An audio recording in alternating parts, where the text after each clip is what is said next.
Today I want to discuss a recording concept called a phased array. I'm going to define a phased array for the purposes of this video to be two or more stereo pairs of microphones on the same stereo bar. Typically it's just two pairs. So for example, you might have a spaced pair of omnis on the stereo bar, and then in between those on the same bar, a near coincident pair of cardioids, like in ORTF.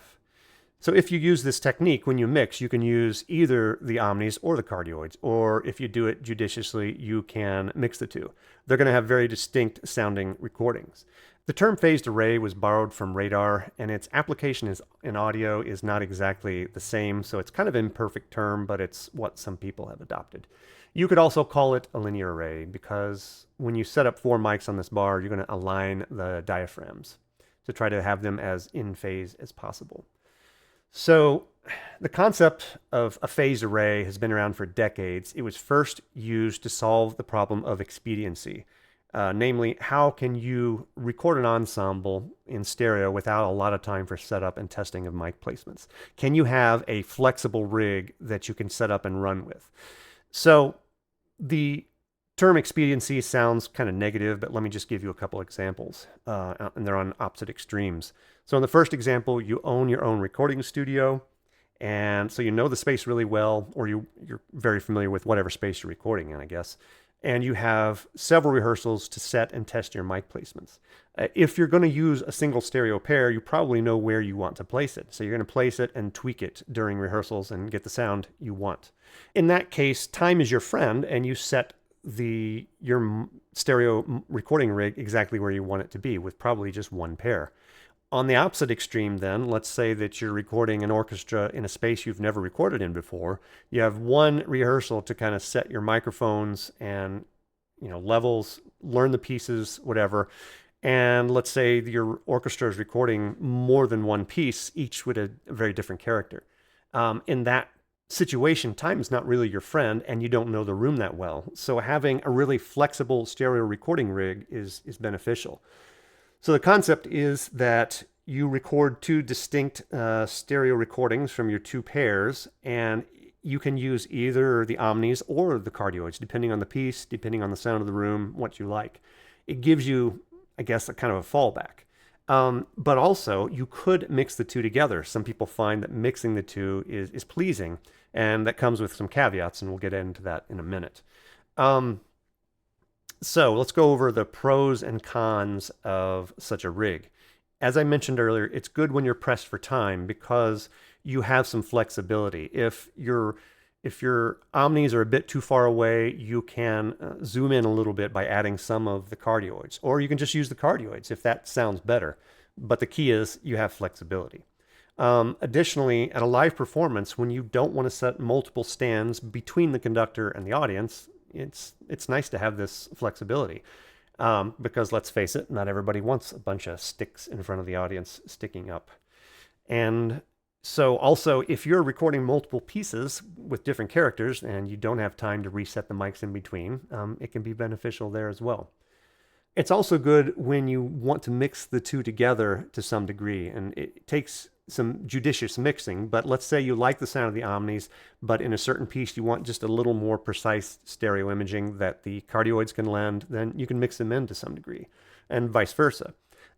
It's kind of a commonly accepted maxim that if you mix both pairs together, one of them should be the primary pair and the secondary should be much quieter than the primary in the mix, maybe 6 dB or more below the primary. And that is to avoid the cons, which now I'll get into. So the first con, and it's significant, is that on any given stereo config, let's say you have a spaced pair of omnis, given your performance hall and the size of your ensemble, the nature of the piece, there's an optimal position for that stereo pair.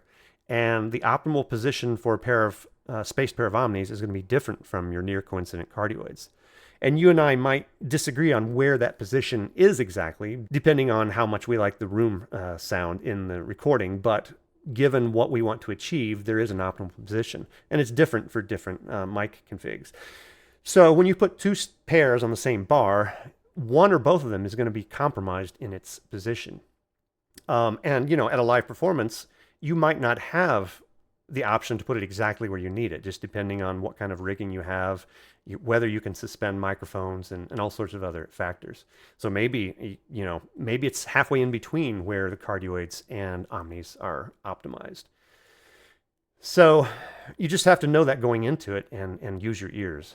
The second aspect, or the second con, is it can introduce comb filtering, or it will introduce comb filtering.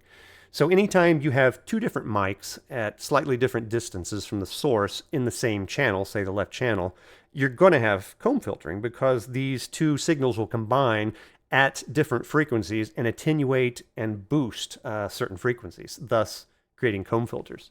So you want to try to avoid that. And so again, that goes back to, if you mix them together, you need to heavily favor one pair over the other to avoid comb filtering. Additionally, and I don't want to get too far into the weeds here, but the stereo imaging on the two, you want to try to match up the angles as well as you can. So the stereo imaging of omnis versus, say, near coincident cardioids, they're going to be different. Omnis, to me, sound more lush, wider, more natural, and that's, again, it's kind of a subjective feeling. And the cardioids tend to be more precise stereo imaging. You can hear individual instruments more. But their stereo recording angles are kind of independent of that. Okay, so stereo recording angle in a nutshell, it is not the angle that your microphones are placed, although that does affect stereo recording angle. Stereo recording angle is the angle left and right of the center line where a sound source is going to sound 100% in the left speaker or the right speaker. So it's kind of the width of your recording. And I'm going to give some links that go into the studying of stereo recording angles, but suffice it to say that you really want to try to match these two such that the first violin is not 10 degrees different in one pair versus the other. And similar to stereo recording angle, there's also the degree to which objects near the center are stretched outward, the so-called hole in the middle. You really want that to match up as well, such that, your second violins or viola are not stretched outward more so in one pair than the other. So again, that is brushing over a deep subject really quickly, but I'll try to put some links in the description that delve into that. But these two pairs should match their recording angles as closely as you can. All right, enough talking. I want to play some samples for you. I recently had the opportunity to record a chamber orchestra at a live performance, and it was in a hall that I'd never recorded before. I had one rehearsal to set up my mics and figure out what spot mics I needed and which stereo pairs I was going to go with, and I decided to use a phased array. The performance was 7 different pieces by 7 composers, so there was a lot of variety, and I think this phased array served me really well.